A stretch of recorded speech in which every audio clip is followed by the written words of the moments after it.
Hey everyone, FusedVR coming at ya, and here's Hassan, Hey everyone. and we're in mixed reality today doing Hadokens. I just want to show it off. This is gonna be a lot of fun. There's so This much. is like that right we're in front of gonna our face. be playing around with today. We've been wanting to do this for a long time. I'm so stoked for this.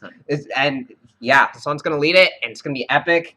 And yeah, you just want to hop in? Or Yeah. actually, before we do that, today's also special, not only for Hadokens and Spirit Bombs and Kamehamehas, but also because during our break, we usually play a game in VR, but today, we're actually going to be jumping into High Fidelity, which you can get on Steam, and just come join us. We'll be talking to Liv and Jazmin Kano, who are currently there working at High Fidelity. We'll just be talking to them, having a lot of fun. I'll be on one of these other computers over here for the majority while Hassan is actually doing the tutorial. And after we show off this in mixed reality, we'll just go and show you how to get in. But you want to take it away and explain what's going on? Totally. So this is going to be a lot of fun today. Again, making fireballs, Hadokens, spirit bombs, whatever you want to call them in VR. There's going to be a lot that we go over about particle effects, haptic feedback, sound. You can see that I'm just tossing these things at this dummy. I can also put my hands together and charge up a super fireball. And that. It's just tons of fun. Like in the process of getting ready for this stream, there was lots to think about regarding design. But the code's pretty interesting too, because we have to think about how can we spawn individual fireballs, but then also how to have separate ones. Looks like actually that one might not be working, so maybe there's a bug that we need to fix already. But yeah, tons of stuff that also we're like going over. You can like launch one and then launch another after it to explode it before it. Yeah, before so there's one. Oh wait, well you're not gonna see that in mixed. Throw it towards yeah, I gotta get it this way. Oh, my head was in the way. There you go. Not that you can see clearly. Yeah, so they're using the velocity that I throw them with, so I can throw one really slow and then use another one to catch up. Yeah, and then you can you can double spawn it also, which is kind of cool. So there's a lot of fun that you can do with this. It's really exciting stuff. And yeah, before I jump into High Fidelity, let me show you how you can jump into High Fidelity. So, and take it away with Hadokens. Yeah, let's get this started. There's a lot to get through. Go. All right, awesome. I'll also be jumping on in the live chat. I'll be in between High Fidelity. I'll be in and out of the real world. Alright, so to get started, as always, we're going to start off from scratch. So I'll close out this project that we have already. We're going to be using Unity 5.5 today. So go ahead and open that up. If you already have this open, go ahead and get started by getting the SteamVR plugin. Just call this Hadoken stream. There's also tons of news this week. I don't think that we covered it, but I mean, we have Story Studio closing down. Palmer is finally public again. Tons of announcements from Microsoft, and FusedMan will be going over those in the live chat. Definitely want to get some opinions on those. All right, so let's get started. First of all, we're going to need a plane in here. So we have that, and then we want to make sure that we get the SteamVR plugin. So let's go to the asset store and grab that. Yeah, while that's downloading, let's talk about it. So let's start with Story Studio then. I mean, because that was a week ago, but after all of the news, it seems like it just got buried. What do people think about that? It's pretty wild. I mean, for a lot of the cinematic VR stuff, I feel like Story Studio was a leading outlet. And it's kind of crazy to see them go, and Facebook or Oculus is talking more about supporting indies. So my personal take on it is that, I don't know if anybody chimes in on the chat. Yeah, we'd love to hear your thoughts so far about Palmer and then also Story Studio. So what I just did is I got SteamVR off of the asset store and I accepted all of the project changes. So let's go ahead and save this scene. We'll just call it Hadoken scene. Alright, and then let's get started with this. There's actually another thing that we want to pop into this, but first let's make sure that we get Steam all set up. So let's go into prefabs, get our camera rig, drag it in there, just zero it out. Just to make sure everything's working fine. that's at 0, 0, 0, and this is, oh, the main camera. So remember that you need to remove the default main camera so that the camera rig can take that over. And here we go. I'm on the plane. I see at least one of my controllers. Not sure what the other one is, but we'll fix that when we get to it. Alright, so the first thing that we're going to do for today's stream is we're going to set up this fireball that we'll be using. After that, we're going to get the fireball to work with a single hand, or alternating hands, and then towards the end we can work on more of the touch-up, so getting it so that we can make a super fireball if two hands are together, and then also the design around how do we add in some audio sources and haptic feedback that work really well. But first things first, let's start off with getting the fireball set up. So let me bring over a web browser. For this, we actually found something great online. There is a existing Unity tutorial on creating a magic orb, and in this tutorial you could go over all of it to just learn how to make a general like fireball type. But what we want to do is port this thing over to VR, which is actually pretty straightforward. You can see it here, and it works pretty well. This is an awesome fireball type, and the way that what we're gonna borrow from this making magic user is the texture that they're using for the magic ball. So let's go ahead and grab this, import that asset into our project. So it's this in V. Alright, so the first step is going to be creating the prefab that is going to be our fireball. So create an empty game object, call this Hadoken, and we're going to need to add a few things to this. So we're going to need a particle system, and then also a sphere that's going to represent the bounds for the colliders of this fireball. So actually, an easier way to do this, instead of creating an empty game object, let's just start off with creating a sphere. And I'll call this Hadoken. And I have it right now at 0, 0, 0. I'll move it up just so that we can work on this thing in free space rather than having it be occluded by that plane. Alright, so let's add this particle system onto it. And right now, there's no material that's on this particle system, so we have to go down to the renderer, and this is where we can assign a material for each one of these particles. By default, in Unity, you'll usually see, I think there's a default particle material. So this is probably what you're used to seeing, these sort of snow-like particles, and the texture is actually a Unity default. But what we're going to be using is instead this magic orb texture, and so we need to create a material for that. So go over to your project window, create material. We'll call this Hadoken material. And for the shader, instead of, well, I'll show you what happens with the standard shader if we put this on the albedo.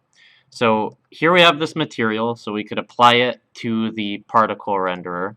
But we're not using the right type of shader, and I'll show you that by example. So if I was to drag this onto there, we get these, I mean, basically exactly the image that the texture is. So what we need to do is we need to change the shader type on this. So it should be, I think we can go with particles, and additive is usually what you want to go for when you're using particle textures. And I think that, I don't know the exact details around what additive is doing, but at a high level, what it's doing is it's adding up the color values on each of these textures. And if something's black, it just gets zeroed out. If it's a different color, then there's some transparency, and I'm pretty sure that all of those color values are being combined in an additive function.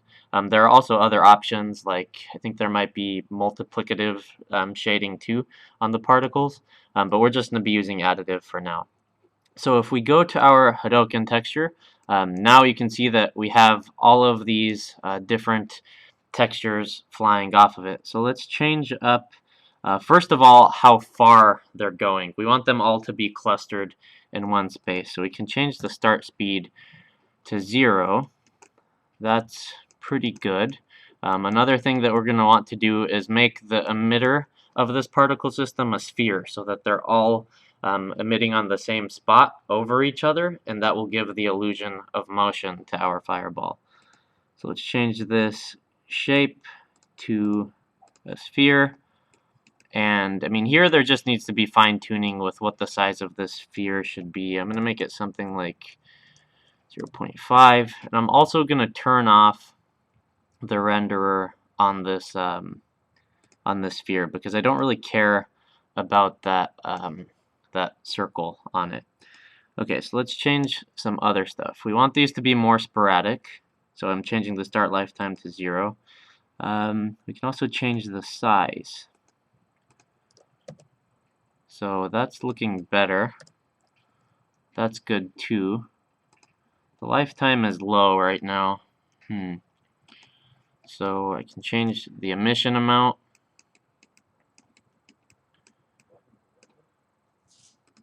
Right now, I mean, I'm just trying to fine-tune this so that we can get a nice-looking fireball. The goal that we're going for is to get, I mean, something that's in place but has the illusion of motion around it, because we want that feeling of the particles kind of flying around our hand as we're charging it up.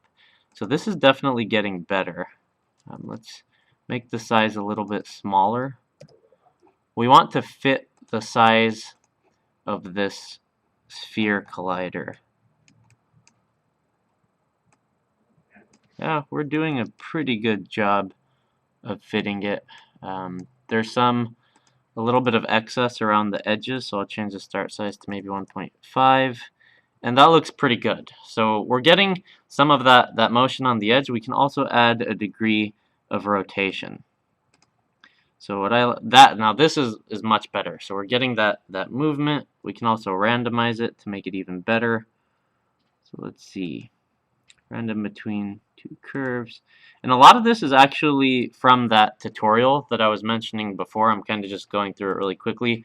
But if you want a deep dive into any of this or how I'm getting these values, such as -180 and 180, just check out that tutorial.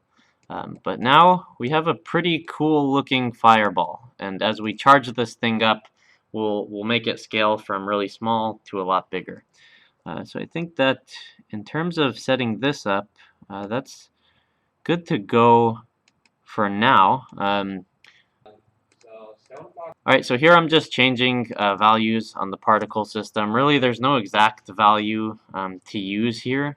Just go with whatever's comfortable, and what we have here I think it's generally good. It's going to work and it's going to look pretty solid in VR, but you can tweak this however you want. You can change the colors up.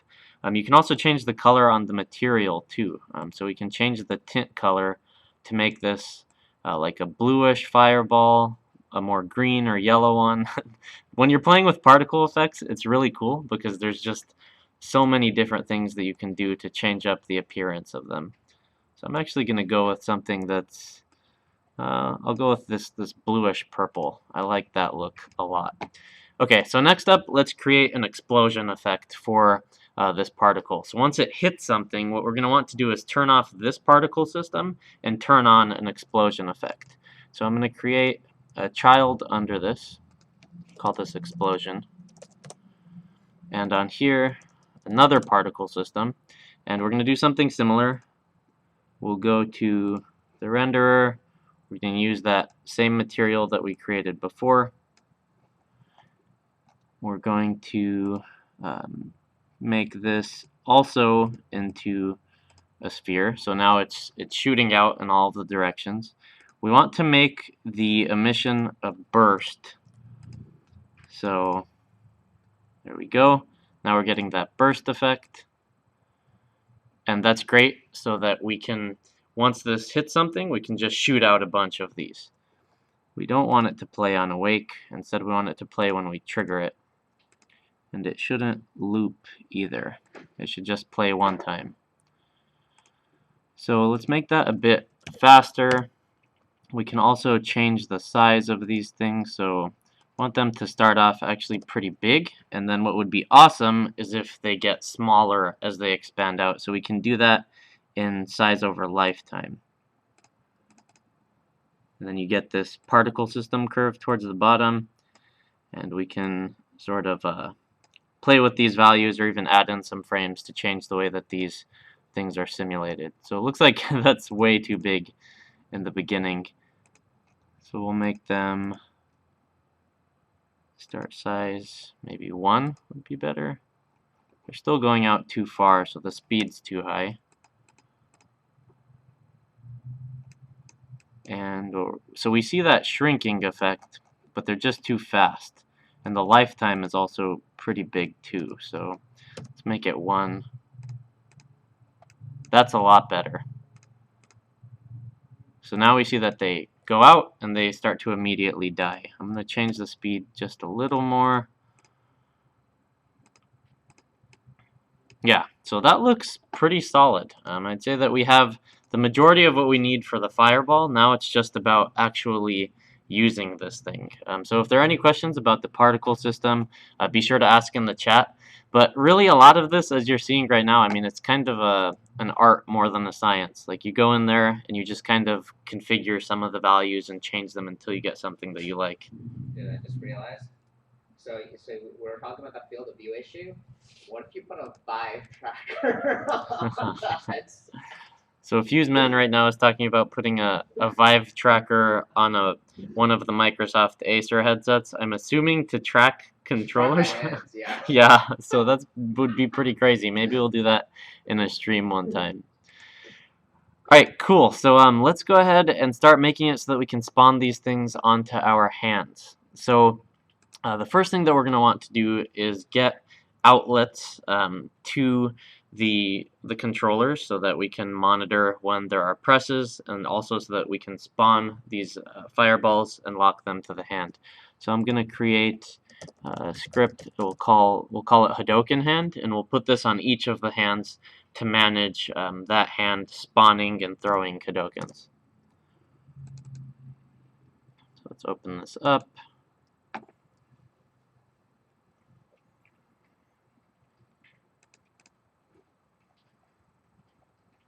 Waiting for Visual Studio.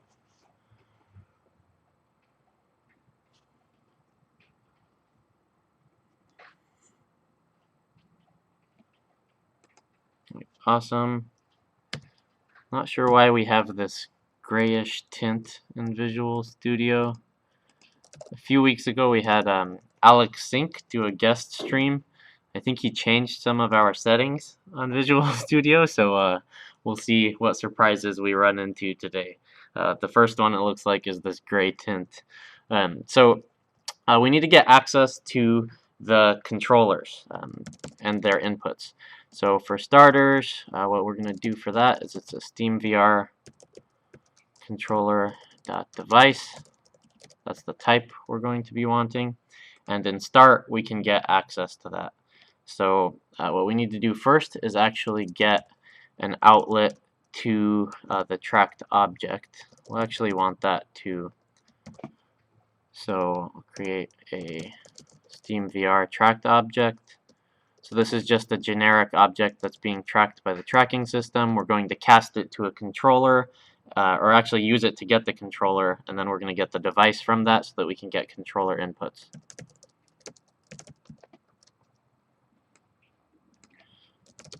So to get access to that tracked object, we can just do GameObject get component.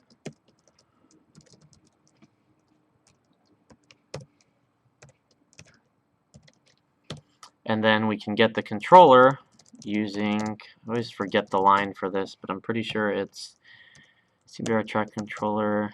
Is it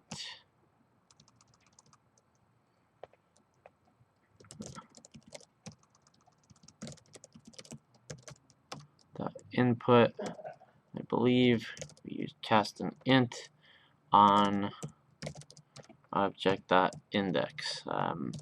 And so now we have access to that controller, and we can use that to monitor the different like presses on this thing.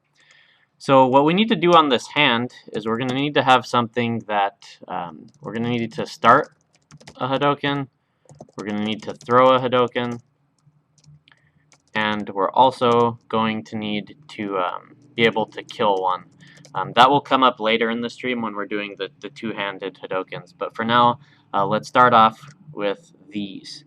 So what I actually want to do to sort of build towards that final piece where we're going to be making the two-handed Hadoken is create a manager on top of both of the hands. So rather than having the Hadoken hand scripts talk to each other for each of the hands, we're going to have one manager at the top level that is handling both of them. And the benefit of that is that it's just a lot cleaner code-wise to have one thing managing two, rather than these two things kind of talking back and forth and changing each other's values. So let's go ahead and create that. For starters, I'll make sure that the Hadoken hand is on each of these hands. Looks like it is. And now on the head, I'll create this, we'll call it a Hadoken manager. So there are a few things that we want to do here. We want to get a reference to both of those controllers. So let's see, best way to do that. Let's create a list of Hadoken hands. Call this hands. We'll make that public, and then we can configure it in the inspector. So if I go back here on the head, once this refreshes, I should get outlets for the hands. I need to configure the size of that list or array. I'm going to make it 2 so that I get 1 for each of the hands. And then what we'll do is in update of this function, we're actually going to be monitoring those controller presses. So here, what we want to do is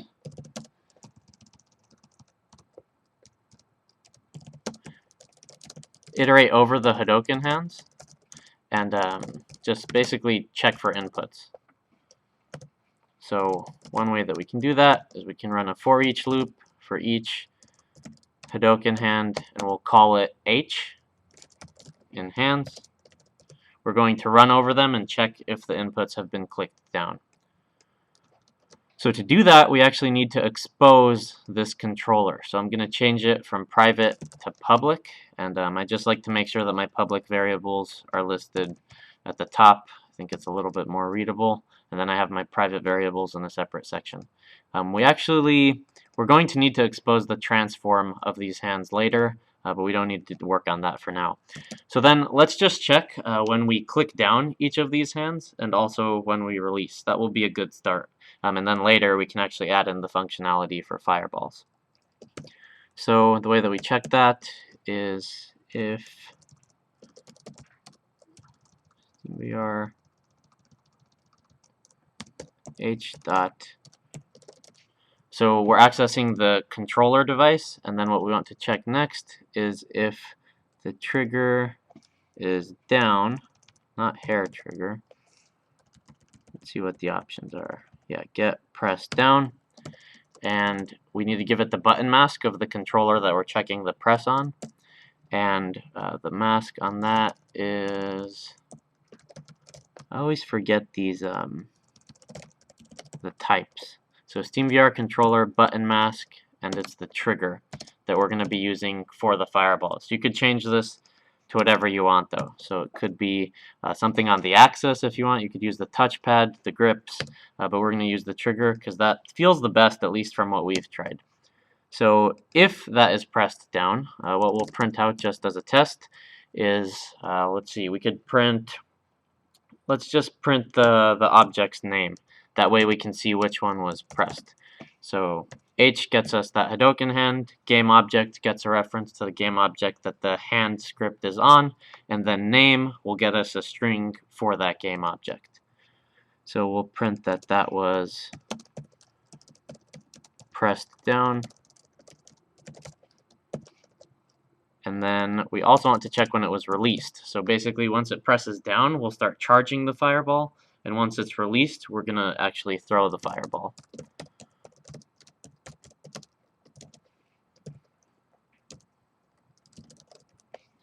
So that's not an else statement. We actually need to have a condition in here. And similar to before, we go to the controller, and now we're going to use get press up. SteamVR controller.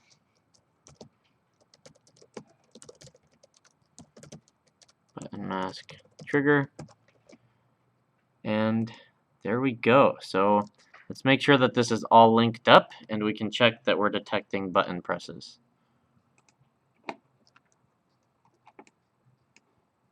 So in our Hadoken manager, we do have the left and right. Pop open the console. Looks like there might be some errors. Not sure if that was, yeah, so there's a brace missing somewhere. So I need another parentheses here.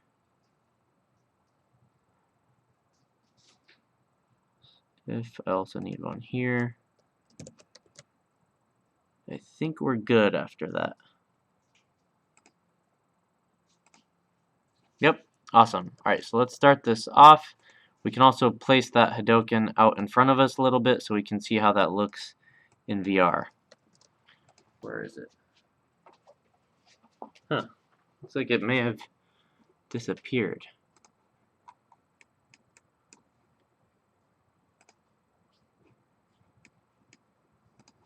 So on our Hadoken, let's see, looping. Oh, I don't have play on awake on the top level. So we want the top level, that like the actual fireball orb. We do want that to play on awake. It's just the explosion that we don't want to play on awake. And the top level one should also loop, which it is. So that's looking a lot better.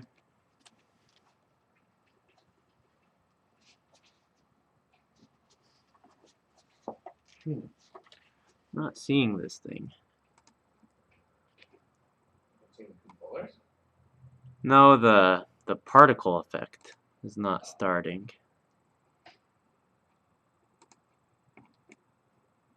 For some reason it's waiting me to tell it to simulate. It's like it's not, didn't take my play on awake.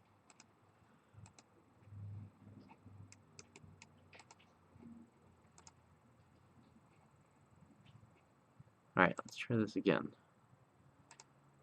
Okay, there we go. Oh, of course. Now I need to wait for the scene.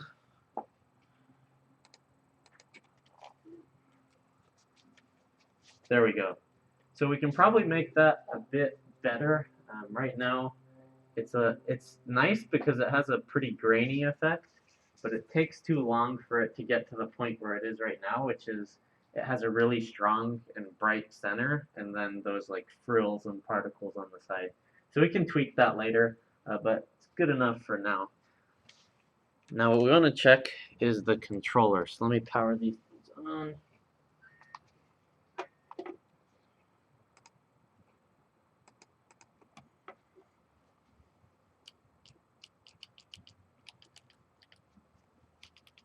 Not getting the clicks right now, so let's see what's going on there. So my Hadoken hands, I am getting references to these, exposing them, and the manager and update. I'm checking if those are pressed down.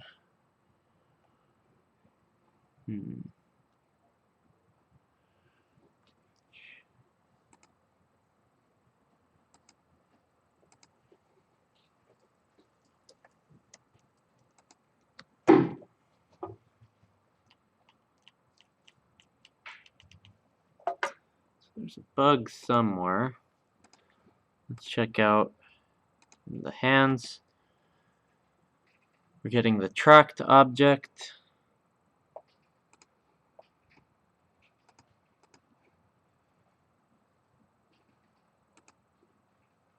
Then after that, we're getting the controller input.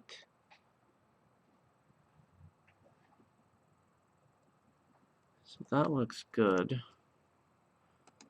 Then the manager is iterating over each of these, and on a press down should print something, but it's not right now. So for a debug practice, we can just print out what is the name of the game object that this thing's attached to. The purpose of this is we'll see if this for each loop is even running. It should be, but I can't really think of anything else that would be broken because the hand controller script looks fine. Yeah, so it looks like it's not iterating over those hands. Or maybe, did I attach it? I did attach it. I also want this at the camera rig level.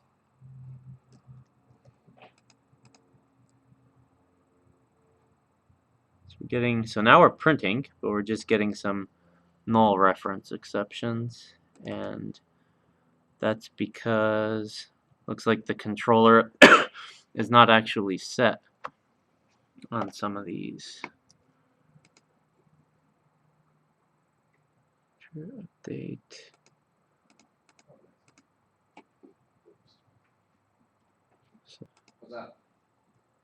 So once I click down the right one, I'm not getting anything. So it looks like we don't have a reference to the controller here.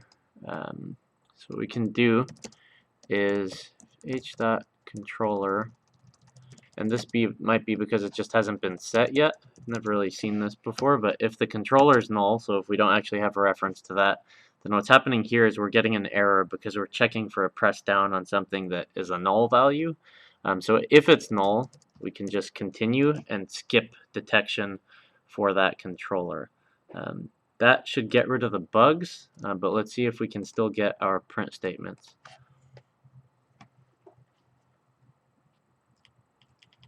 So we still get it early on, and I think that that's because of the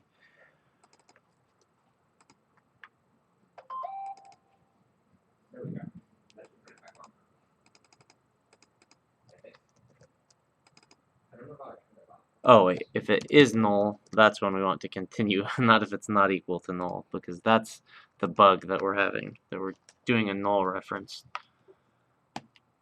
There we go. So right, I'm going to press the right button down, so you see that it's pressed down, and now I release it. Now with the left controller, pressing it down, and now releasing it. So there we go. First bug of the day down. Looks like the controller values are not set yet when we were accessing them via this update. And so let's just add in that line there, which is a null check. If they are null, just continue until they get set in a later frame. Alright, cool. So we got about 20 or 15 to 20 minutes before the break. Let's actually get these things spawned and onto the hands. So something cool that we did with the Hadoken when we were creating it is we made it so that at the top level we have this like the collider that is on the sphere. You can see the green lines here. We also have the particle effect, and the benefit of that is that as we scale this up or scale it down, we can get the particle effect to grow, and we can also get the collider to grow. So that's how we're going to go about getting the effect of a small fireball that gradually gets bigger. And I can show you making this thing really small to prove the point. So here we've scaled it down a lot, and you can see that now the particle effect doesn't look good, so we won't make it that small. But we'll be using that scale to simultaneously change the particle system and also the collider that's on this thing. Alright, cool. So let's see. Next up, we got to actually throw these hands, or call throw on these Hadoken hands and start the Hadokens too. So in here, we'll call h dot we'll just make a function called start Hadoken. We haven't implemented this yet, which is why we're getting that bug there. And here we're going to do h throw Hadoken. So when we pull the trigger down, we start it. When we release it, we actually throw it. And we're going to have to change those a bit later. So let's go ahead and implement these. Public.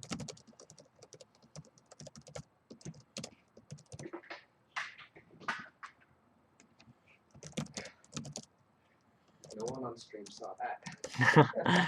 Yeah, start Hadoken. There's a few things that we need to do. In this hand, we actually want to keep a reference to the the actual fireball prefab. That's just going to be useful for applying forces to that fireball. We might want to kill that fireball depending on if they press a button to cancel it or something like that. But we're going to need a reference to whatever the fireball is. So we'll create an actual, we're going to have a script that determines the behavior on that fireball, and that's what we're going to want to store a reference to. So I'll actually do that first before I jump into implementing all of these completely.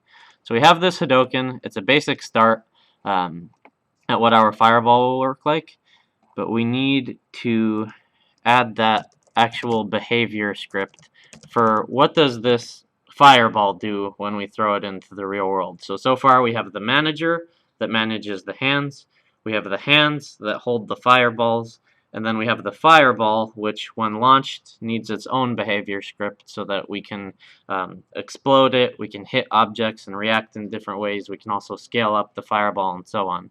Those are behaviors that should be native to the fireball itself. We could implement it all on the Hadoken hand, but then we'll just get a giant script that does a ton of things. It's much better to separate these out and have the fireball behaviors actually on the fireball prefab.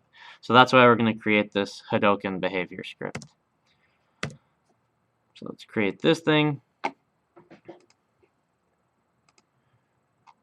And in the hand, as soon as we start this Hadoken, like when this thing is spawned, we actually want to start growing it right then and there. So on start, we'll actually do that. We're going to run a coroutine. We'll call it grow Hadoken. And this is going to be in charge of scaling this thing up as soon as we click that button down, and then the command gets funneled to start a fireball. So it's a coroutine. We need to use a IEnumerator type instead of void.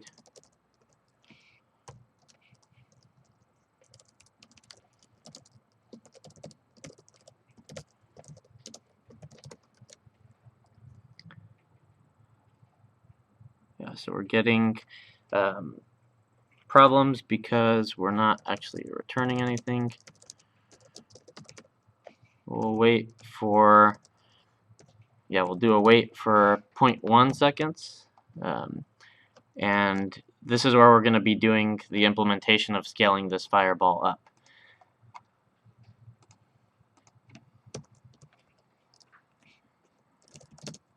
So we want to have a start scale for the fireball, and we should also have a maximum scale. So it should go from like 1 to maybe 1.5 in terms of its size, or maybe we want to make it go to 3. That's something that we can configure.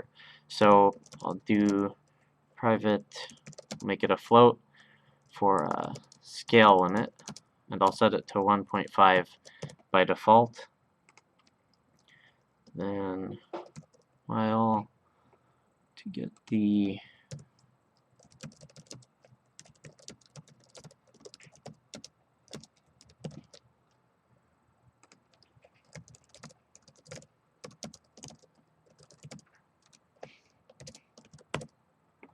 the current scale is less than that limit, per second we can just make it grow up by 0.1 until it hits that scale limit.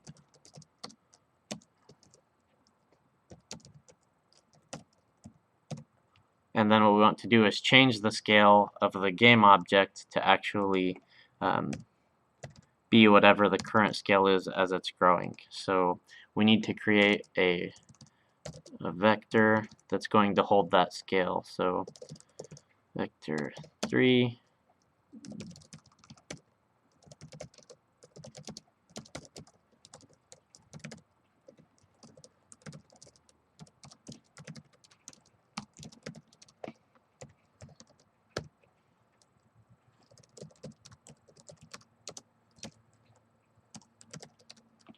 So again, what's going on there is that we start this fireball, we're growing it up by this 0.1 every 0.1 seconds. So this actually needs to be inside of that while loop.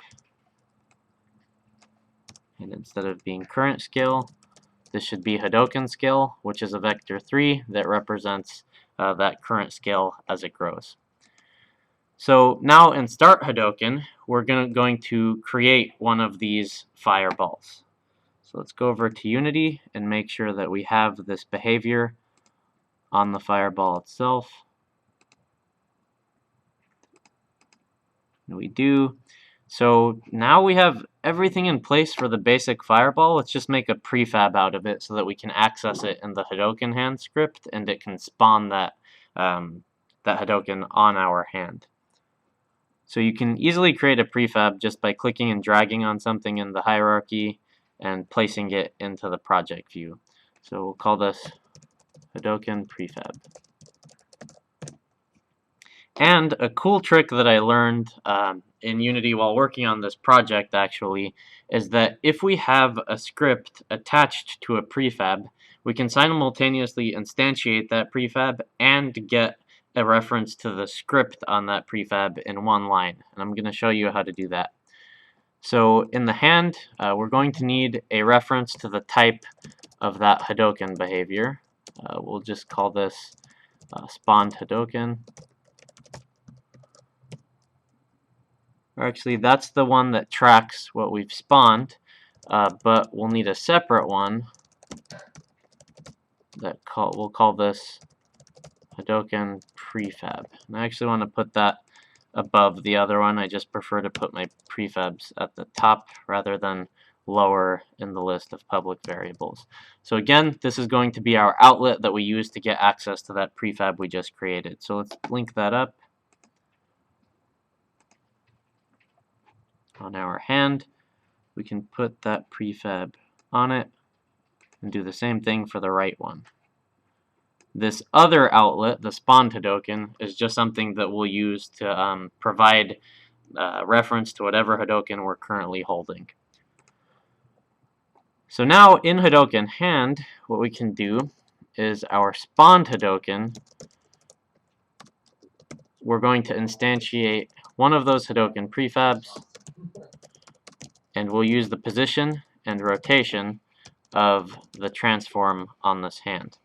Yeah, no, it works. So this is what I was talking about before, where what's really cool that's going to happen here is when we click down, we're going to create that Hadoken prefab game object, and then from instantiate, we're actually getting back, you can see on the when I hover over, we're getting back a Hadoken behavior. So we're instantiating the game object, and we're simultaneously getting a reference to a specific script on that. And the way that we're doing that is we're actually instantiating, I mean, this is a reference to the type of script that we want. It's a Hadoken behavior. And by doing that, we create the game object and get that reference too. So there we'll have the Hadoken spawned. Let's see, so far, once we press down, we'll start the Hadoken. That calls this method, which calls an instantiate. And then in here, we should see that the Hadoken will be created, and it should scale up. So let's see if that's currently working, and then if it is, we can actually get to doing the throwing. So I'm going to delete the one that we have in the scene by default. Make sure that these are all linked up correctly. Yep, looking good.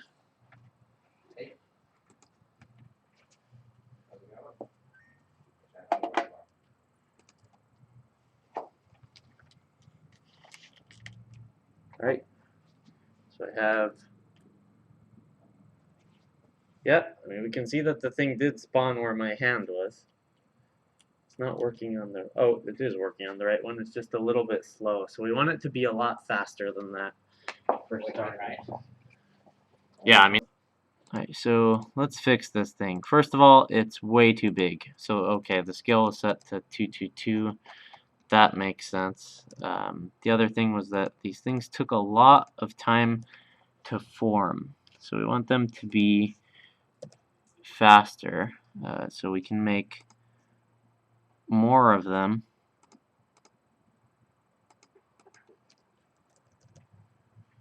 That looks a lot better.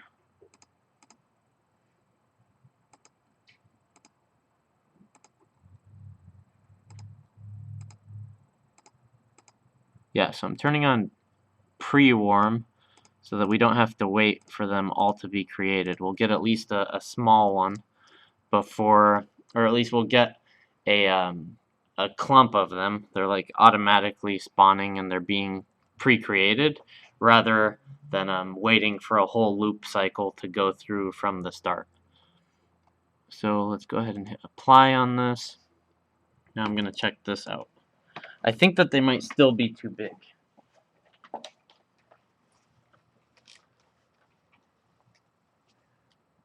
Oh, other hand. Oh man, huge lag on the frame rates.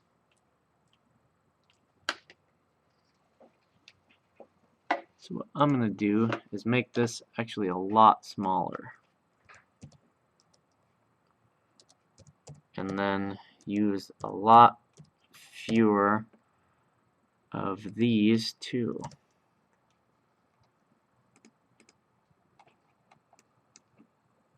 Make their size a bit bigger.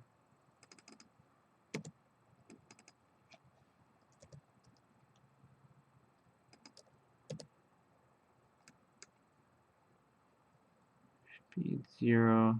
You can also make this sphere a lot smaller.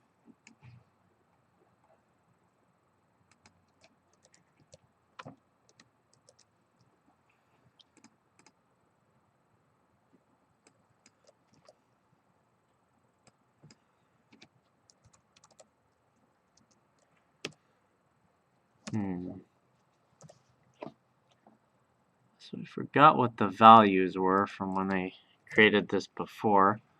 So now I'm just trying to get these at a good size. That is so awkward. Make this collider smaller. Do it. Especially after you just made that. Right, that looks better. Go ahead and apply that. So we've dropped the number that we're having over time. Let's see how we do there. Now it looks good, but the frame rate is terrible. I'm assuming that we're making too many of these things. Let's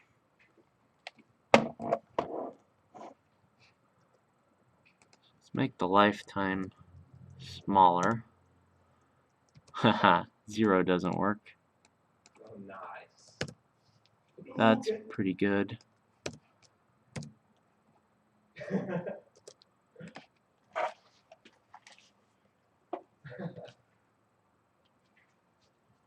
Oh, I need to apply those.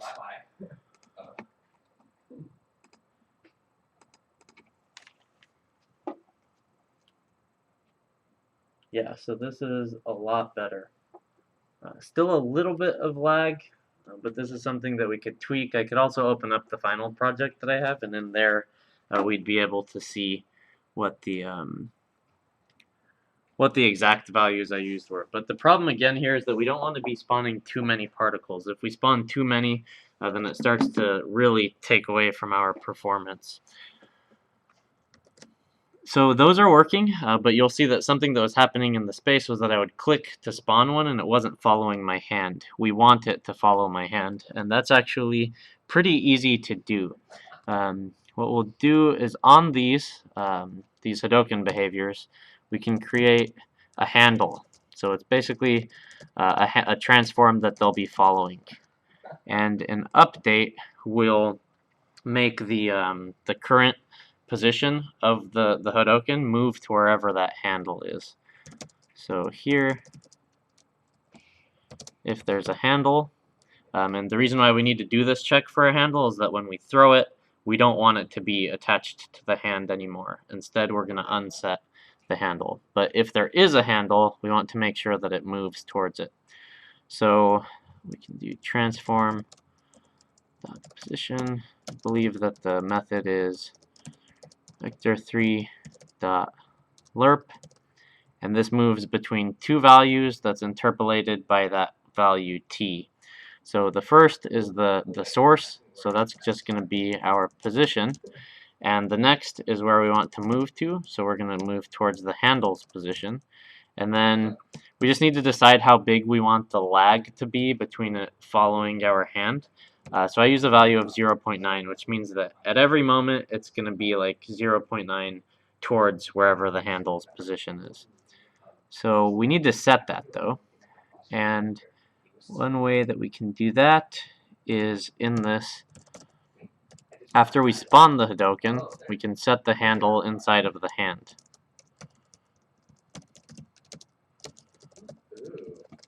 So we can just set it equal to the transform of this object itself. So let's see that in Unity.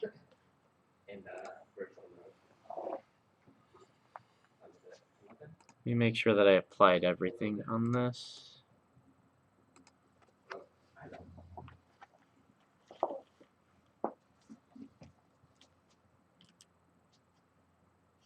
So there we got it.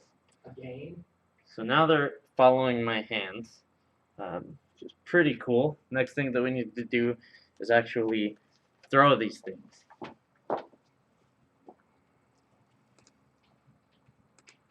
So another weird bug that happened on that was that when I clicked on one controller, it actually spawned both of them. So that was odd. Not sure if that was just a Steam issue, but if that pops up again, or probably will pop again, and we can handle it. But before the break, I want to make sure that we get to the throwing. And here we're just going to take the velocity from the hand and apply it to the rigid body that we're going to put onto these Hadokens. So that we'll create a throw method on these, and that's going to take 2 velocities.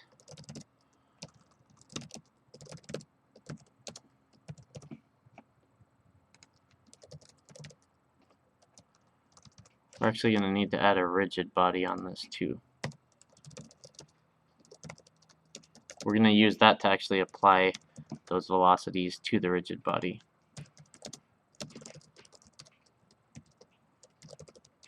Rigid body.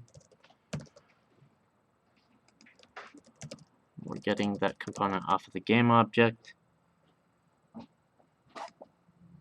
here in the Hadoken. Another extension I added. We're gonna add it later, but you can actually add a light on this, and then like you see, you can like when it goes near objects, it kind of like has like glimmering go. Yeah, that would be really cool. It's not hard to do, but we'll add it later. Yeah, totally. It's epic. Alright, cool. So we've gotten that. Now what we need to do in here is the velocity. So we have velocity, and also there's an angular velocity too. Oh man, these auto completions are killing me. So we're going to be using those, or updating those based off of what the controller had when it was thrown. Carl says that you have an amazing teaching style. Yeah, really? I'm glad. I never know if I'm going too slow, so if I am, please let me know. It's really hard to know.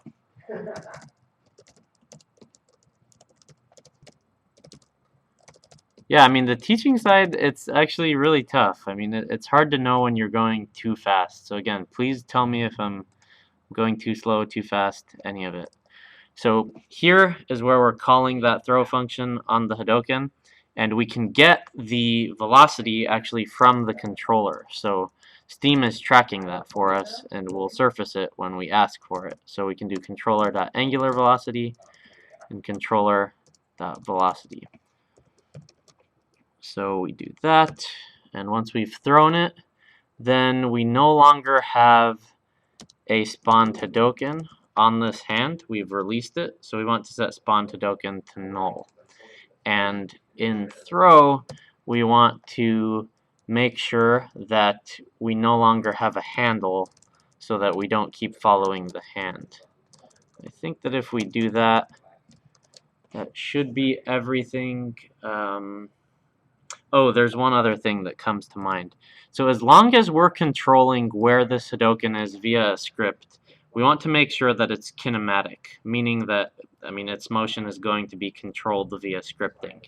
But once we throw it, we don't want it to be kinematic anymore. We want it to actually have its collisions determined by Unity's physics and collision system. So by default, the rigid body on the Hadoken will be kinematic, but once we throw it, we want it to just behave as a normal object in the real world, and so we set is kinematic to false. Alright, so that's... I think we should be able to get some throwing now. The only thing that we need to check... Oh, yep, we have throw Hadoken set up in the manager. So we're going to release the trigger. We're going to call throw Hadoken on the hand. That comes here, where we actually tell the Hadoken to go out using the controller's velocity. And we also reset our Hadoken value. And then in throw, we're actually applying the velocity and making sure that this thing will fly out and behave like a normal physics object. So let's see that in action.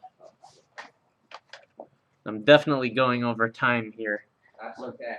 We're having fun with Hadokens and High Fidelity. Alright, so there's my Hadoken, and boom, I tossed it. Not sure what happened there. It looked like when I threw it, it actually got bigger. So it probably has to do with the scaling that I was doing, but you can see that I'm tossing these things. And it already feels pretty good. But yeah. I want to try it. I want to try it. There's definitely a frame rate. There's a frame rate issue because I don't have the particle system perfectly set up. But you'll see when you toss one. I think there's one-handed or two-handed? Oh, God. right now it's one-handed. Oh God, it's getting bigger. Yeah, I need to figure out why it's growing. Not sure why that's Hadoken. Oh, spirit bomb. Boom. Oh, we don't have the spirit bomb in yet. I can fake it. Fake it till you make it, right? Yeah, totally. Oh, this is great. It already feels good. Cool. Alright, so hi-fi. Let's jump Yeah. in. So last we did, we got the fireballs to, we can spawn them, we can toss them.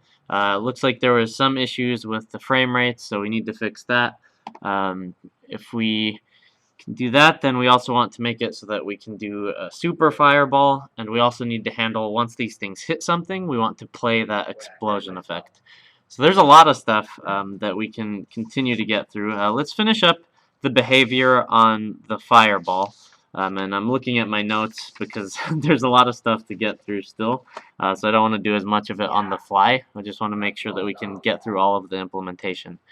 So on these fireballs, we have it again right now so that we can start it, we can throw it, but we want to make something happen when it hits something. So to create that, we just need to run something on collision enter. So when something hits this fireball, we need to trigger something. So let's get access to whatever that collision is, and I'm going to run or create this kill function. And what that will do is we want to stop that the like fireball effect that's giving us the base fireball, and we want to turn on that explosion effect. Then we want to actually destroy the whole game object a few seconds after that. So first we need to get a reference to those different particle systems so that we can toggle them on and off. So for starters, let's get the particle system that's attached to this object, which controls the actual fireball appearance itself. We'll call this ball, and in start we can just do game object, get component, and particle system. So this will get us the particle system that's attached to this game object. Then next up, what we want to do is we want a reference to that explosion effect. And that's a child of this Hadoken. So in kill, what we can do is ball.stop. That stops this particle system. Then we want to set that, I named the explosion effect, to active. So we're going to toggle off the game object, then we'll turn it on so that we get that one burst, and then after we're going to destroy everything. So we'll set active to true, and last we'll destroy this game object, Let's give it probably about 2 seconds, just so that we can have the whole extent of that expansion of the explosion. So we're going to need to link this up on the actual Hadoken script. Let's wait for this to load.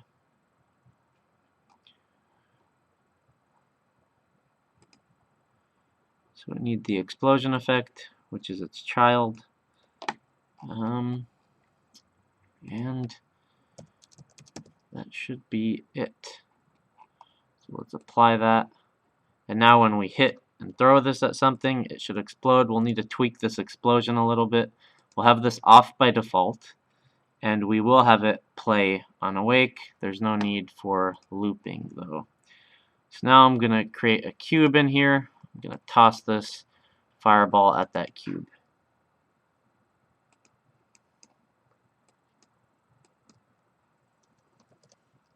Let me make sure that there's a rigid body on this and that we have it configured the way we want. So I think the cube and the rigid body on the ball will be of equal mass. So this is going to be interesting when the ball hits it. So there it is. Oh, I didn't put a rigid body on the cube yet, actually. So I need the rigid body on here so that we can simulate physics and this thing being hit by the fireball. So here we go. Haha, nice. So we're already getting that collision. One error I see is that once we create this thing, everything is actually being spawned. So that explosion effect is playing. And then when we throw it, this thing is getting bigger for some reason. So let's get to the bottom of those. First of all, that explosion effect being played. Yes. So let's not play it on awake.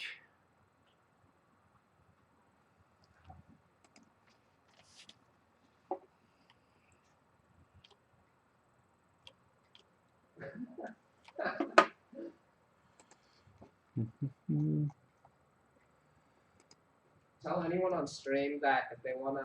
So we're getting that effect. We want to change a few things though. This explosion, its renderer should be in it should be in world space rather than in local space, because what I'm seeing is that when we spawn the expansion, it's being locked to the fireball. So let's see, that's in it's in simulation space. We want to put that in world. And we also want to make this thing, because right now it's getting bigger when we throw it. Got it. It should be getting bigger inside of Grow Hadoken. So what we could do is when we throw it, we actually need to stop all of the coroutines. So we don't want to keep growing the fireball. And I think that's why when we throw it, we see it getting bigger, because it's still running this Grow Hadoken coroutine. So by running stop all coroutines, we stop it from continuing its growth. So now we should see a difference between a Hadoken that we just throw, shouldn't be getting bigger, and then we can also charge one up. But actually, in our hand, it just looks like it's not charging. Yes. So odd. There it is from Jim Jams. Oh, it doesn't talk. Current skill. Nice. That's the skill that we're starting it off as. What in the world is going on?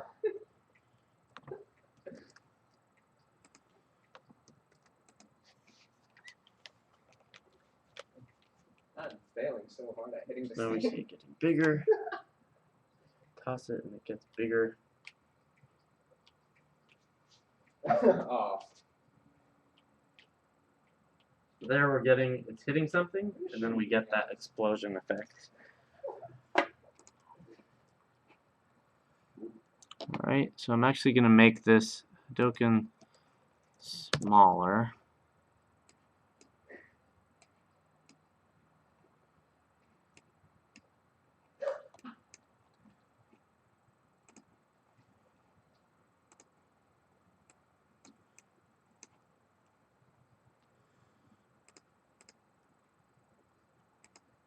pre-warming.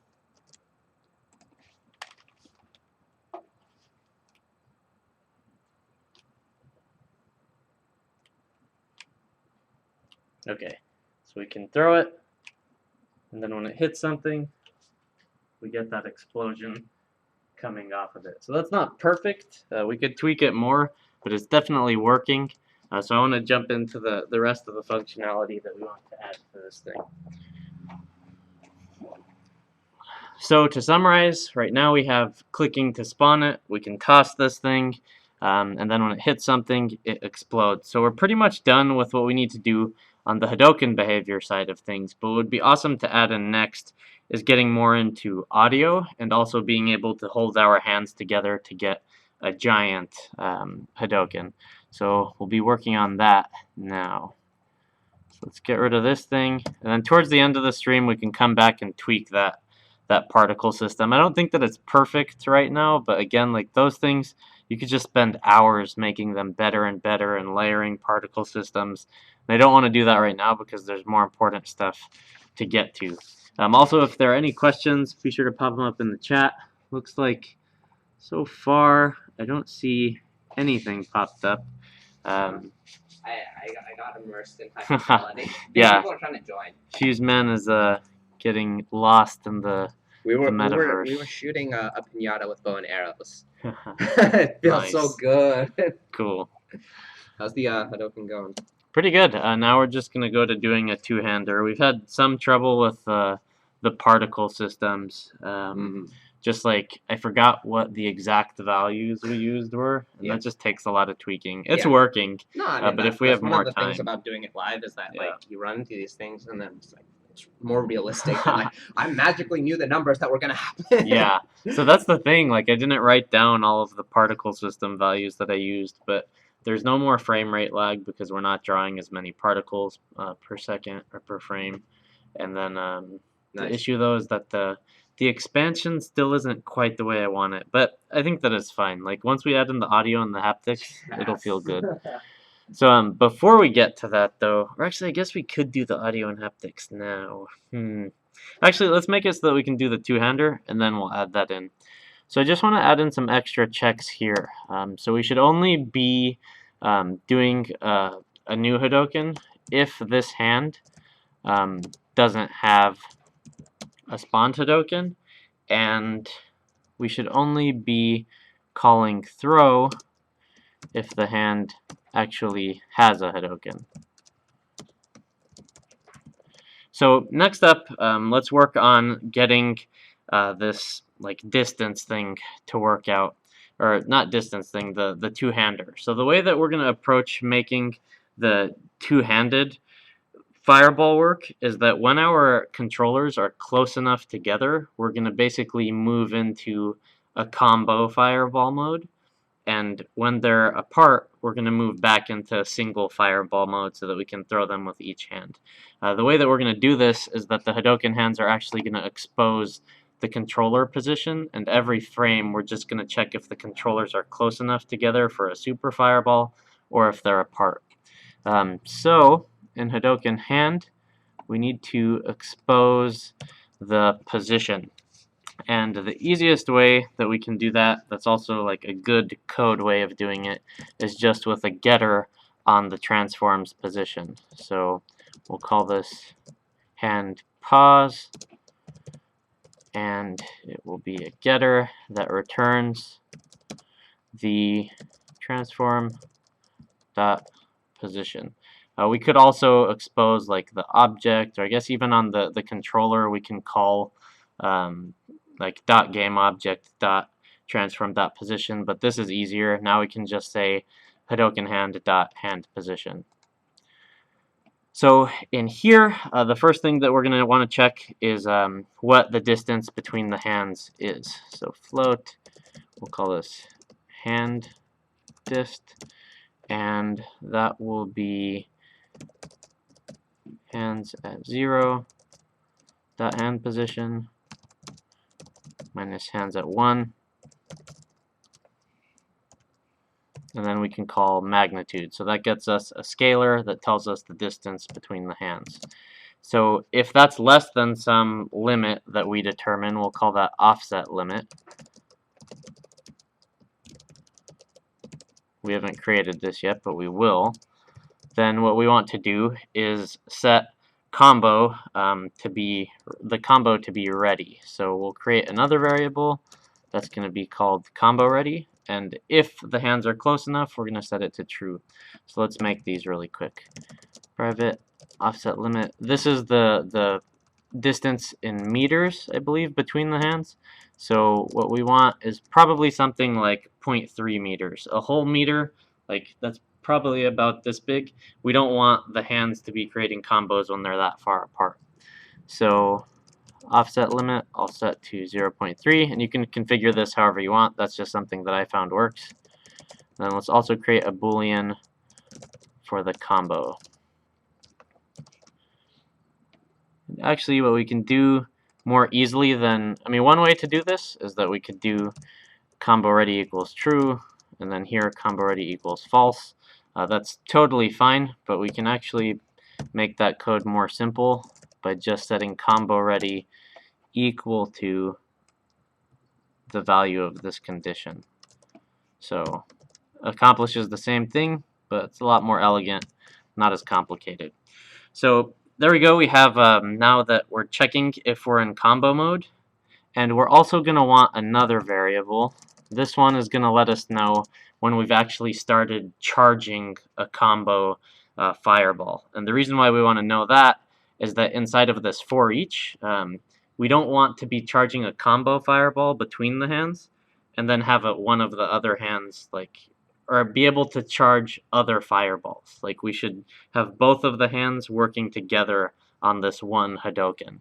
So we need to keep track of when we're charging.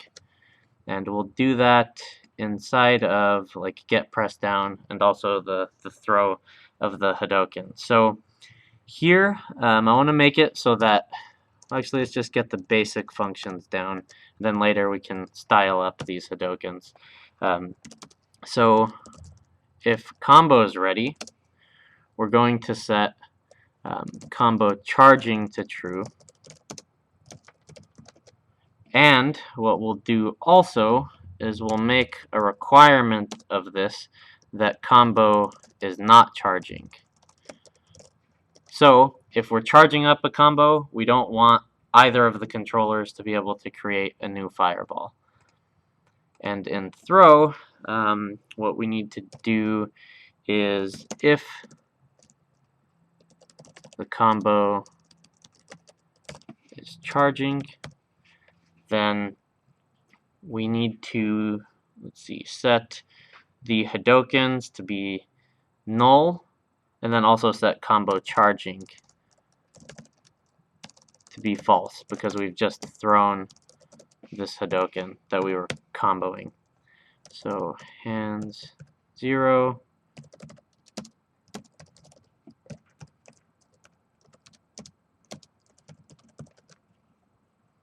alright.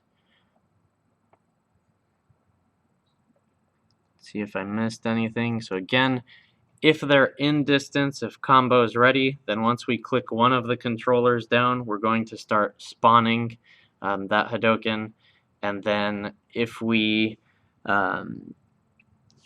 throw, what we do is if the combo is charging, we set that to false, and we also reset both of the hands to be null. So this, as is, should work. The thing is that we're not going to see any effects of it right now, because we're either going to be spawning one Hadoken with 2 hands, or we're going to be spawning one with separate hands. So one thing that we can do is when we're charging up, we can actually change the value based off of, or the size of the Hadoken based off if it's a single hand or a double-handed one. And the way that I want to do that is we'll actually pass in a value to start Hadoken that tells us how big this thing can get. Let's call that Hadoken scale limit, and we'll set it right here. So what we're going to do here is if combo is ready, then we'll set that to 3.0, and then if it's not, we'll set it to 1.5. So if you haven't seen this syntax before, again, what it's doing is it's just checking if combo ready is true. Then we assign this variable to the first value. If it's false, then we assign that variable to the second value. And then we want to pass it in to start Hadoken. So we are passing in this float. We need to change up the value in start. Call this scale limit.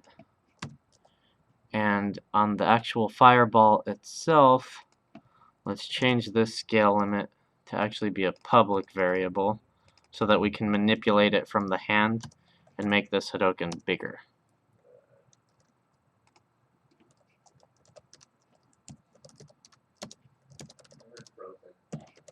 Okay, so now we should see big Hadokens and small Hadokens.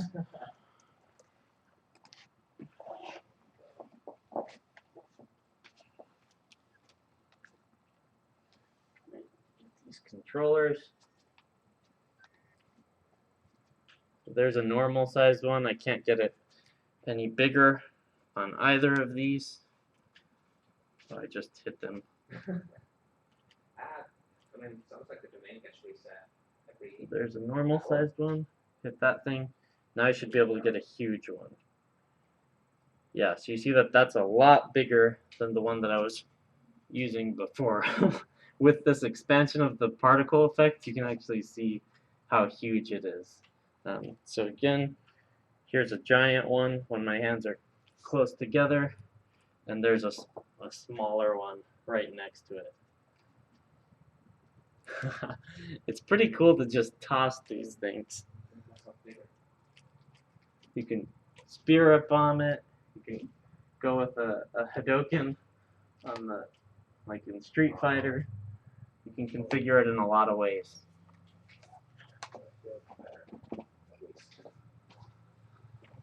Alright, let me check out the chat, see if anybody is asking anything so far. If not, we'll jump into haptics, and then next up...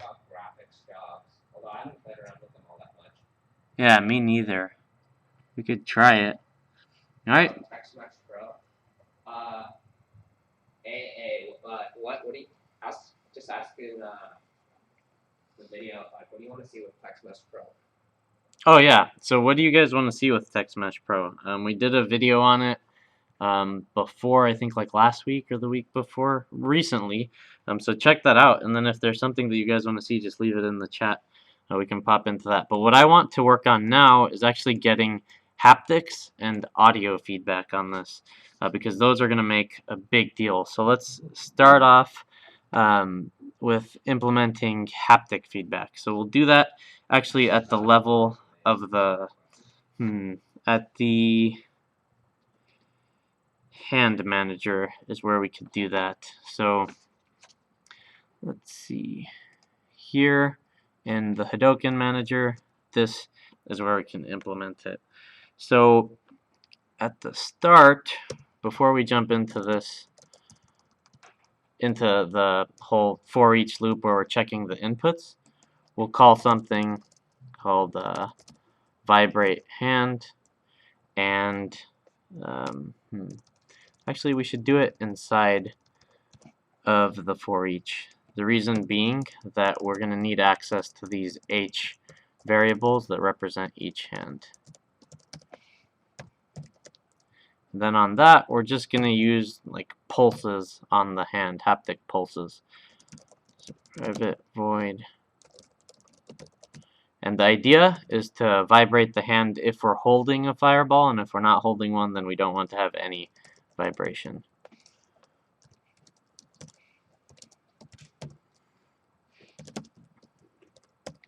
If you want to hear the sound, the audio. Oh, you unplugged the audio?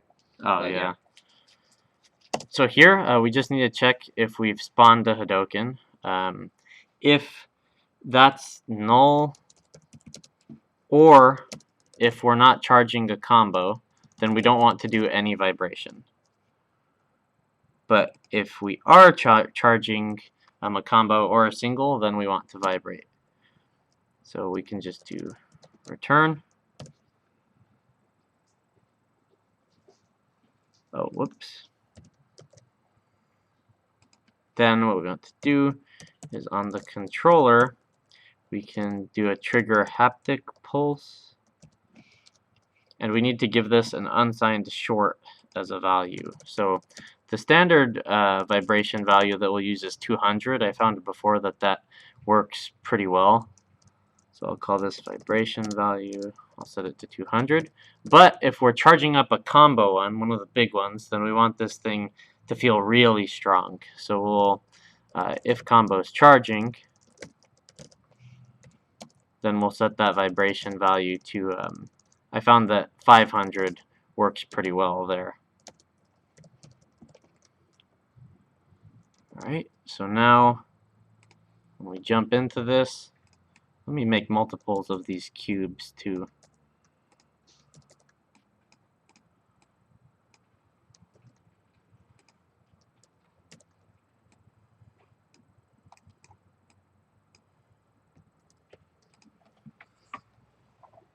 Oh, looks like we have a missing semicolon somewhere. Oh, here we just need to pass in that value that we want to vibrate. So this represents the strength of that vibration.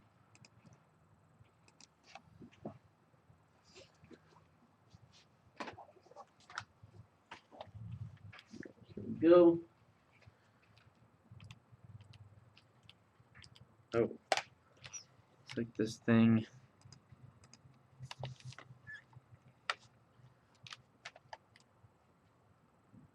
So it's not charging right now. I do get it when I do the two-hander, but on the individuals, it's not working for some reason. So let's jump back into the code and see why it's calling return on those things. Spawn to tokens null.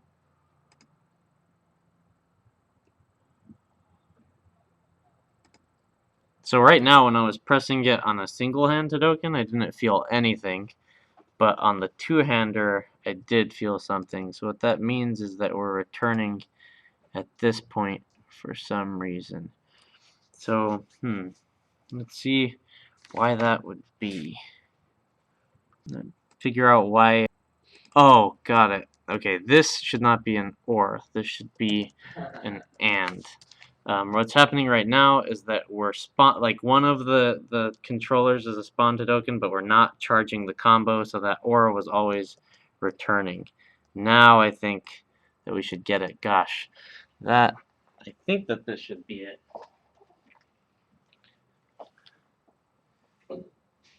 Yeah, nice.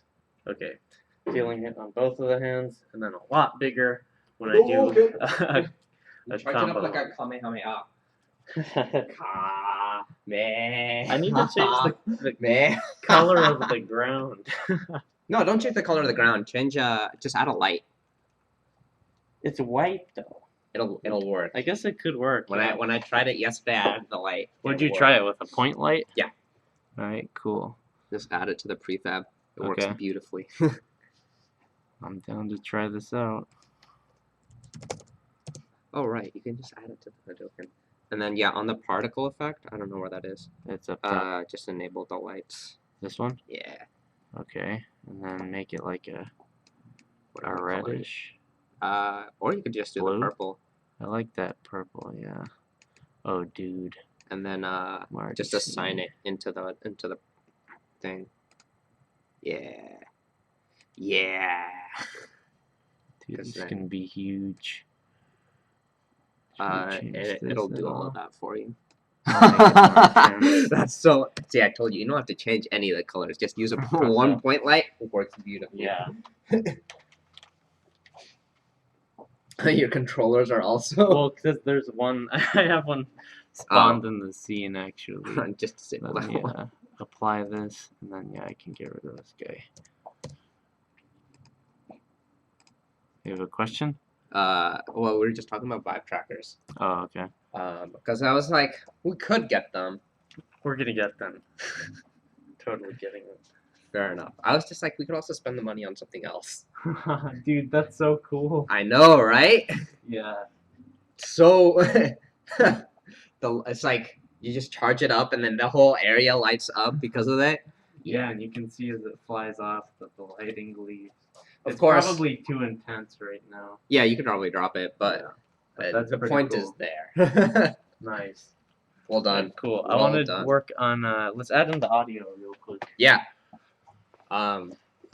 Yeah. So someone was asking about the SteamVR audio SDK, which I want to play with. I just haven't played with it yet. I think it would be perfect for this, but we might not have time to get into it. Yeah, probably not, because we also have, there's a model that maybe we'll throw in here. Kind of just depends. We get time. Yeah. How much time do we have left? About like 10-ish minutes. Okay. All right. We're just gonna go on a whirlwind. We're gonna do a lot of stuff as fast as I can. So one thing that we need to do still is if we're charging and we move our hands together, we need to actually explode that charged, like the fireball that we're charging. So if combo is not ready and we were charging, then we're gonna do a function called kill combo, and this is gonna reset all of the hands and also destroy that fireball that we were doing a combo charge on. So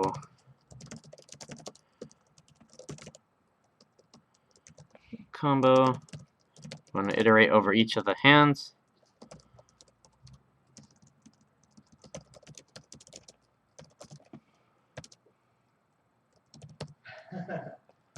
Ghoster says, "Go, Hassan, go!" Yeah, lots of stuff to do. I'm glad that I have the solution that I created before. It will help me to be faster.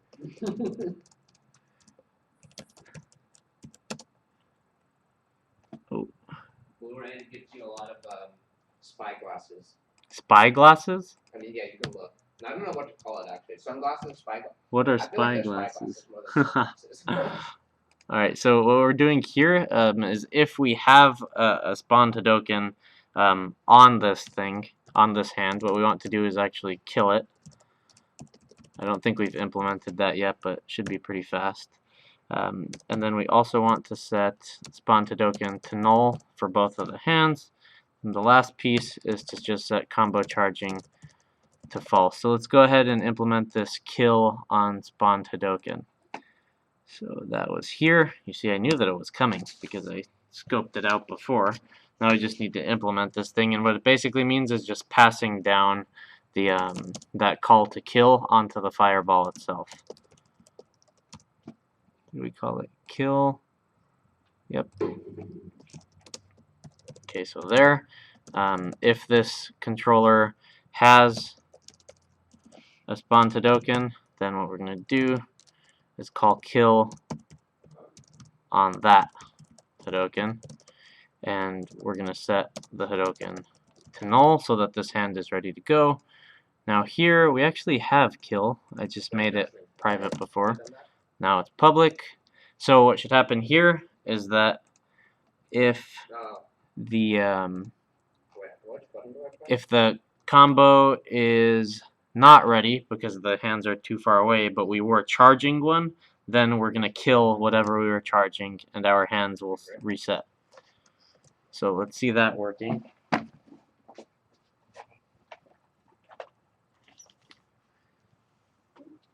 I'm in the compositor right now.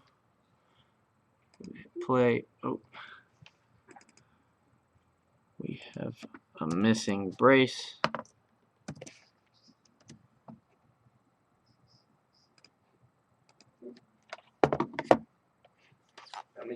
I'll switch to desktop mode. Alright, cool. So here you can see it spawning in my hands, but I'm going to move them together and it gets destroyed. The reason why I did it this way is I feel like you shouldn't be able to spawn a massive fireball from this far away with your hands. Like, they should have to stay close together so you can power it up, and then if you move them apart, it should get destroyed, and you should be able to start over from scratch. So that's like just a nice touch to have in there, that if the hands move too far apart, you reset everything on that combo charging. So let's jump into getting the audio into this, and also, if we can, the model that Abdo built. Ghoster's in the chat, because that stuff was really cool. So let me look up where we have these assets.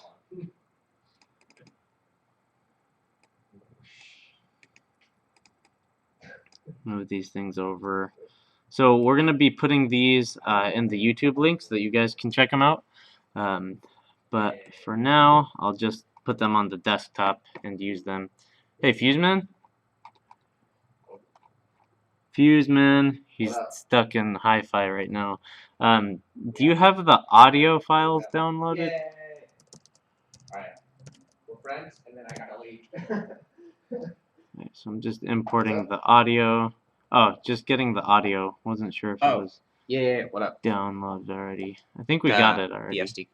Oh, no. I don't think I had downloaded them. Oh, okay. But they're on Drive. Alright, cool. I'll- So I'll download each of these, and then we'll have them in the links. Yeah, I don't think I can share these, but I can share the freesound.org link, which is where we got them from, and they're so good, so good. Yeah, totally. In fact, the fact that they're like Creative Commons free to use for like anything is like awesome. Oh. Like yeah, I mean you can use like a program like Audacity to like cut them and then just play with them. But yeah, we have what do we have? Charging, release, and explosion. Yeah, I think we just need to. Right now, we'll just do charging and explosion, and those will feel good. Nice. And then try to get that model in here too. Race against the clock. I mean, we can go a little over. I'll just cut stuff out and then move things around. Yeah, there were a lot of unexpected bugs, so should be able to cut some stuff. All right, so assets. I'm just importing each of these. That's charging. I want to be able to get both of them. So we have charge, release. We won't be using release. We might not have time for it, but let's also get explode. Then what we want to do is on the hand, when we start one, we'll play that audio source, and then when we hit something with the Hadoken, we'll play the explode. So let me go over to assets. Here's Hadoken. I'm gonna put explode onto it. I actually need to add an audio source here.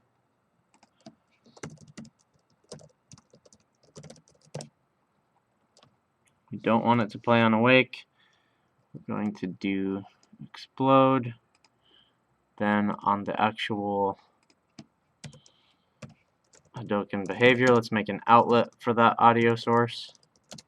We'll just call it source. And then when we explode on kill, we can play that audio source. So let's wait until this pops up.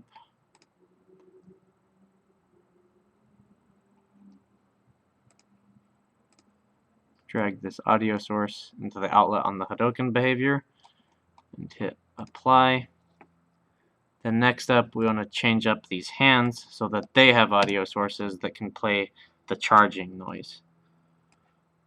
And we'll play that as soon as we start, like spawn a Hadoken. So here, same type of deal where we want to create this source. And we'll play it in start Hadoken.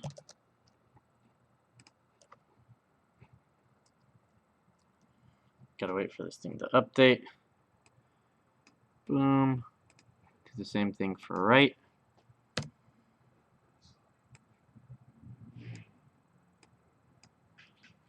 Alright, cool. So now we should get the charging noise and then also the explosion noise. And the last thing we'll do is try to add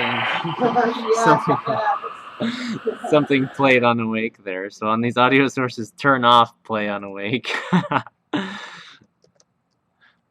But that noise is just hilarious to me. Like, it fits perfectly. This was on Creative Commons 0, trust us. You can find it, I think, on Freesound. But it really adds a lot when you spawn one of these and like feel it in your hand. And then you toss it and see it hit something. It's just a lot of fun.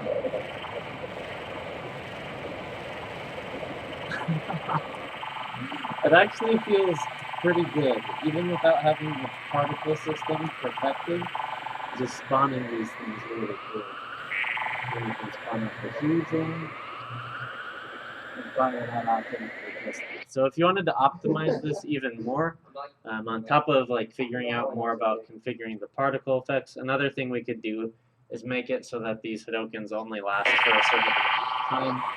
But that's not super important now. Just know that if you are going to use this for a game, I also realize you guys probably can't hear me too well over that noise, so I'll say it again.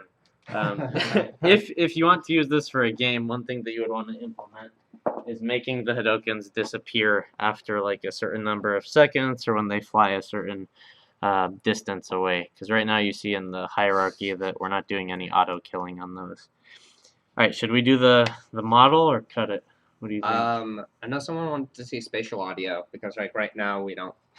This is all 2D audio, right? Yeah, should just be straightforward audio. Yeah. We could do it. I don't know how to do it with the SteamVR SDK, but I could do it with Oculus really fast. Okay, if you want to jump in and do that, we could, or we could do the dummy model. No, you I saw don't at know. the beginning. What do you think? It If we have a works. request for that one, we could just do that. Yeah, let's do that. Okay, cool. What do you have to do to add an Oculus spatial audio? You just go to their website. Let me check out the chat. Yeah, I keep jumping in between High Fidelity and the live chat, and so I'm like half the time I see it and half the time I don't. All right, we'll go to the Developer Center. Go to PC. Yeah, you should also jump into Hi-Fi. Or Build. Where is it? We'll go to Unity. So in here, there should be. There we go. The Oculus SDK plugin. Yep, I agree. Download. Get that in. It should get you a Unity package that you can use. Just a second. Show in folder. Where is it? There it is. Go ahead and extract it to my messy downloads folder. And then Oculus. Make sure I did all the features. There's so much. There is a lot, and you did a really awesome job with it. And now I can't. There it is. Okay, so now I can pull this over so you don't have to see that giant mess. Plugins, Unity, and there you go. It's just a Unity package. Let's just go ahead, pull that in. Give it a second. Import. The really cool thing with Oculus is they also have like a giant audio pack that you can use for free, which is really cool. Yeah, I've seen that.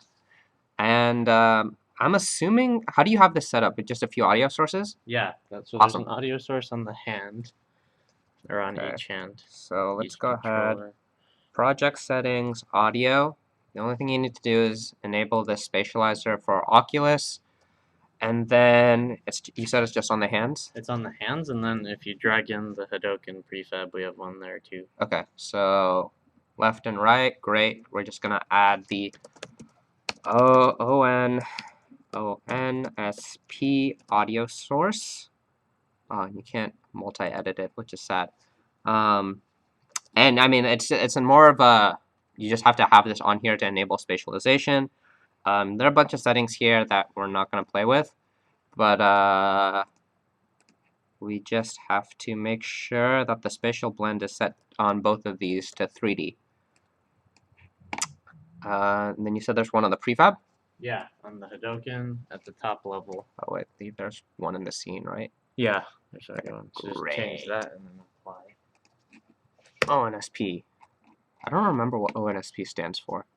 Oculus. Oh, Oculus Native Spatialize plugin. It's a mouthful. I know, right? Well, I guess that's why it's called ONSP. All right, give it a shot. Here, go ahead and plug. Where did I put my headphones? Here. There you go. Where are they at? I'm untangling it, sort of, kind of. See. Jack in. I think there's a Hadoken on the floor. Oh, I yeah. can see a lot of purple. Yep, I'm gonna disable that. Let's see, is the right? Yep. Let's go ahead. Just gonna. Things fell out. Oh, sad. So sad. Can't wait until we get that deluxe head strap. I know. Should be summer. Oh yeah. You got it? Totally Spatialize. works. There you go. And spatializing in 2 minutes. Ah! I'm gonna get hit. That makes it even better. Yeah, I believe it. Nice. Well, I'll stay off to the side here. Nice. Alright, I'm gonna kill it. It's so easy to just get lost in there. I Tossing know, fireballs. right? And then, like, the crazy part is, so it's like, we have it here, and you can, like, build it with whatever you want. And then you can also go into Hi-Fi, and then you can just use, like, whatever they have and then play with your friends with it. Yeah. And it's like, just imagine, oh, there's so many cool things you can do. We also we have a GitHub of the project with like the exact settings on the particle system. Yeah. So we can probably just post that in the YouTube Yeah, we'll description put it in the if you guys want description. to see the exact configuration that we used. Yeah. But, I mean, this looks great. And I love that you have it just, like, sitting in here. It's more one of those things you just turn off. Yeah. And then just all of a keep- sudden, it's like, psh, Yeah. it's bright light go up. Nice. All right. Cool. Let's go through the chat. Oh yeah, thank you for reminding me, because I generally forget. Yeah, it's been a pretty packed day, so thanks for being patient, guys. Oh, Sunfox is back. Oh, and there's Jazmin. Jazmin loves the magenta. Nice. Okay, all the way to the top. Oh wait, Man, there's so much. how was the It's chat great. overall today? Were you guys pretty active? I mean, it kind of died off at the end when I jumped into Hi-Fi, but that was more me, like, people asking them, like, I can't be in 2 places as much at once. But yeah, I mean, you know it's been an active day when it doesn't go up to the top. Yeah, totally. Like, that was probably like 30 minutes in. So we got some Tango, yeah. Vi tracking, nice. Stone Fox and I were talking about VRTK. We talked about being using VR for fitness and how sweaty you Nice. get. I did boxing earlier this week in VR. It Oh, was really? solid. Nice. Oh yeah, and Stone Fox was saying that Microsoft is using VRTK. Oh wow, And apparently nice. NASA Congrats. too. That's awesome. That's huge. I know, right? We talked Vector about math. I math. saw a suggestion. We could definitely do a video on that. It's a lot Yeah, of you've fun. been wanting to do that for a while. Yeah, it's just that other stuff keeps popping up. There's so much cool stuff. We talked about 3D assets, which I'm sure Ghoster will love. He might have been there. I don't Yeah, remember. so you guys didn't see it because we didn't get time because of all the other stuff, but he created a really awesome I dummy totally missed model. all of this. That will be posted in the comments. Or I mean, you saw it at the description, beginning. too. Yeah, that thing's awesome.